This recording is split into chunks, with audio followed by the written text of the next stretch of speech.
जबकि हमारा कोई भी ग्रंथ, हमारी हिंदू धर्म की संस्कृति, हमारा हिंदू धर्म ये गवाही नहीं देता कि माला डाल करके शादी होनी चाहिए, वरमाला होनी चाहिए। कहीं कोई लेख हो तो कोई भी विद्वान ला करके लेख दिखा दें कि वरमाला फलानी जगह डली थी इसलिए हम लोग डाल रहे हैं।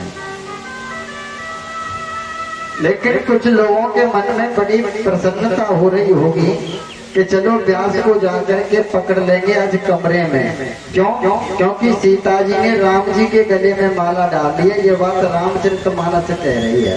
बड़े भूल रहे होंगे कि आज तो व्यास ने कमी कर दी, पकड़ लेंगे, टांग पकड़ के नीचे खींच लेंगे। बड़े प्रसन्न हो रहे होंगे हा? लेकिन प्यारे बिना ग्रंथों को पढ़ करके नहीं बैठा हूँ, बहुत अध्ययन किया है, शास्त्रों का, संतों की संगति की है। जो भी बात गद्दी से कहूंगा सटीक कहूंगा, बिना वेद को अध्ययन किए नहीं कहता कोई भी बात। वरमाला का प्रचलन वास्तविकता में किसी भी धर्म ग्रंथ में नहीं है।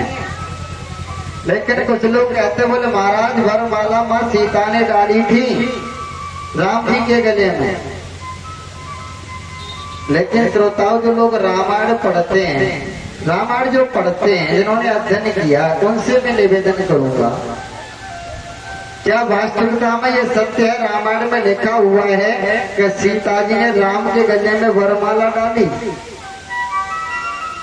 जो रामायण पढ़ते हैं, कोई भी व्यक्ति खड़ा हाथ खड़ा करके बताए कि ये लिखा है रामायण में कि सीता जी ने राम के गले में वरमाला डाली। मुझे पूरे रामायण में कहीं ऐसा लेख नहीं मिला, और एक नहीं बल्कि मैंने अब तक की मिट्टी में 12 रामायणों का अध्ययन कर रखा, 12 रामायण। उनमें से किसी में ये लेख नहीं मिला है कि सीता जी ने राम के गले में वरमाला डाली है।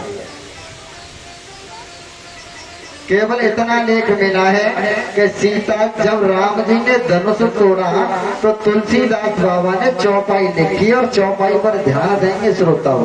सीता ने माला डाली है, मैं मना नहीं करता हूँ, डाली है, लेकिन वरमाला नहीं डाली। वो कौन सी माला है वो सुनो, जो रामचरितमानस में लिख रही है, अपने घर से नहीं बता रहा हूँ। सीता ने राम के गले में वरमाला नहीं डाली, बल्कि रामायण पढ़ी हो तो चौपाई पर ध्यान देना कौन सी माला डाली है। तुलसीदास बाबा बता रहे हैं कि सीता ने राम के गले में वरमाला नहीं बल्कि कर सरोज जय माल सुहाई और विश्व विजय शोभा जनो छाई। चौपाई लिख रही है, कर सरोज जय माल सुहाई। जान देंगे कौन सी माला थी? जय माल सुहाई, वरमाला नहीं है, जय माल सुहाई। जय माला डाली है, वरमाला नहीं डाली प्यारे।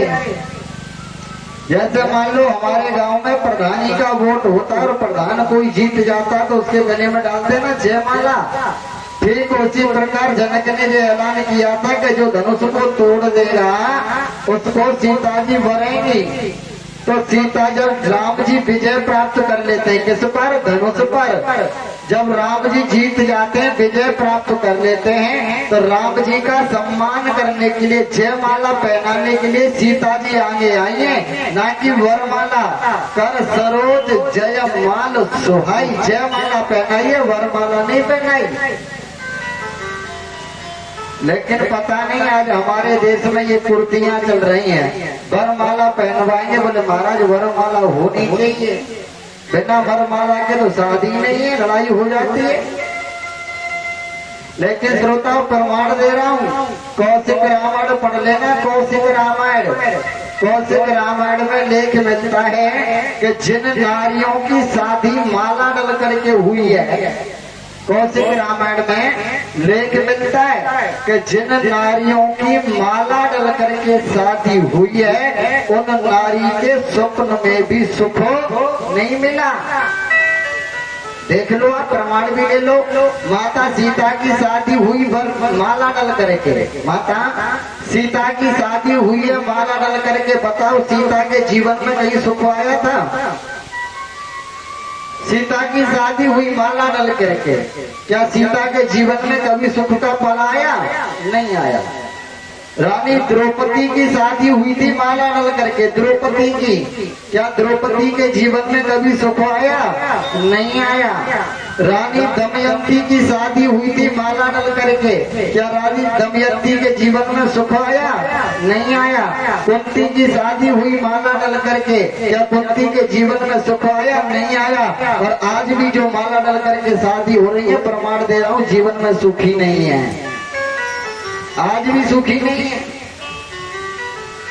मेरा कहने का भाव यही है श्रोताओ, गलती आज बहुओं की नहीं है। कुछ लोग कहते बोले महाराज बहू पर्दा नहीं करती, गाली देती है, पर्दा नहीं करती है।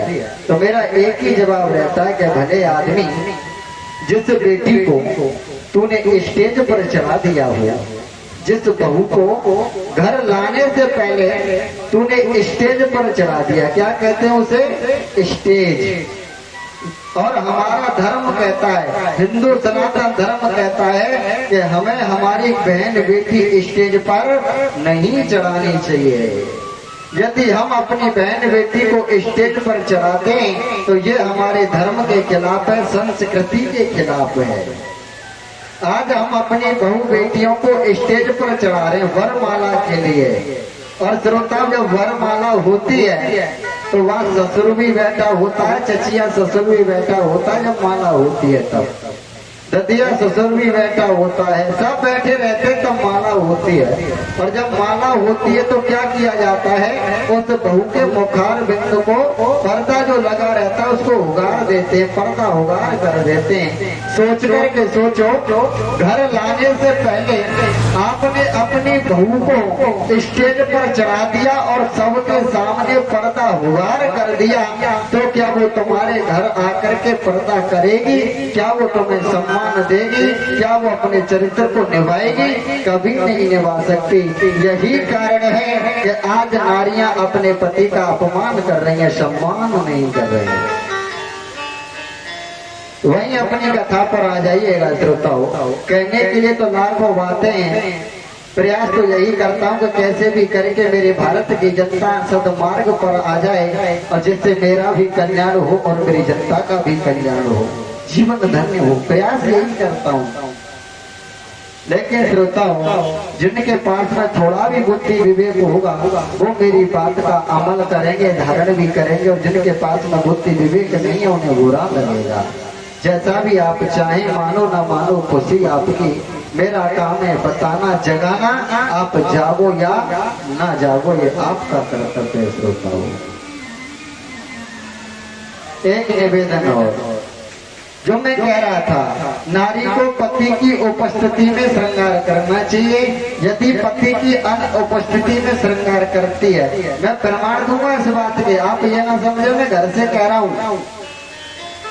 कौशिक रामायण पढ़ना, मनु स्मृति पढ़ लेना, लिखा हुआ है पति की अनुपस्थिति में नारी को 5 काम नहीं करने चाहिए। अगर पति नहीं है तो स्त्री को 5 काम नहीं करने चाहिए। अगर पति की अनुपस्थिति में 5 कामों को करते हैं तो उसका पतिव्रत धर्म नष्ट हो जाता है, उसकी कोख से खल्लड़ ही पैदा होते हैं। पहला काम श्रृंगार नहीं करना चाहिए। दूसरा काम, कहीं पड़ोस में कोई भी डीजे बज रहा है, उस डीजे में जाकर के नहीं नाचना चाहिए।